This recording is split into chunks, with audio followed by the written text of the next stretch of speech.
John Burns here, Captain's Log. We thought it'd be good to update you on the latest thoughts regarding the UK Legacy project. So if we kind of back up time-wise a bit, Kev, tell us what exactly kind of started this whole thinking about a project here in the UK? Well, I think the intention was always to have a project here in the UK. You know, first and foremost, we've done great things abroad so far, but it's always been our intention to establish ourselves at home as well. Yeah. So when a guy who came away to South Africa with us approached us after being on tour to say that he thinks he could get £50,000 to put into a legacy project, I think it's fair to say we've jumped at the opportunity.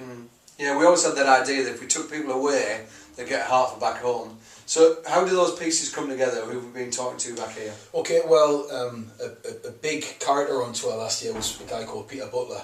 Well, Peter came away and coached with us, but back home in England, those who know him, he's a full-time coach at Cleveland Juniors. Helps run 7 or 8 of their teams, their football academy.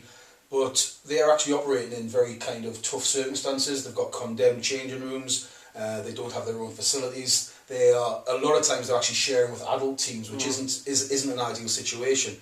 So when the opportunity arose to kind of get some investment and some match funding for that investment, it became a bit of an obvious match to put two guys who'd kind of stood shoulder to shoulder in South Africa to put them together in the UK. Superb. And I know Cleveland Juniors' heritage is fantastic in the area, the kids they've worked with, the pros that they've kind of emerged. So tell us how that's broadened then, and what you've been involved in the last few months with others. Yeah, it's been slow progress, but all very positive. We've been speaking to a council local to us who have been desperate to kind of help with the project, to the point where they are considering allowing us to lease some land from them.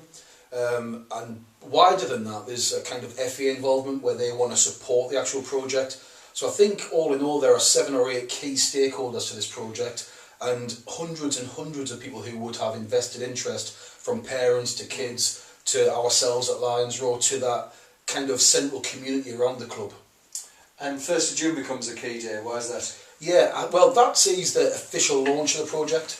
The CEO of the power company who are looking to invest is in Teesside observing some of their work, and so we're going to get him together with the guys from the council, ourselves. It'll be a great day for PR for everybody. So everyone will have a good news story, but it'll be an official launch and our flag in the ground to say that we'll be delivering a project here in the UK. And what kind of timescale going forward do you think this is going to be? Well, I think, you know, obviously we're coming to the end of this football season. I'd love to think that by the time we were starting to think about the end of next football season, that we've got something on the horizon that Cleveland Juniors could call home.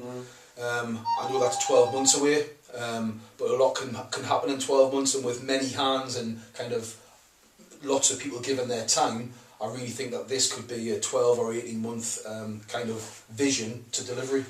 Yeah, I get the impression there's loads of people who'll buy in. I was talking to a guy the other day from one of the colleges who've got a building department, and he said they're always looking for projects for guys to get involved in.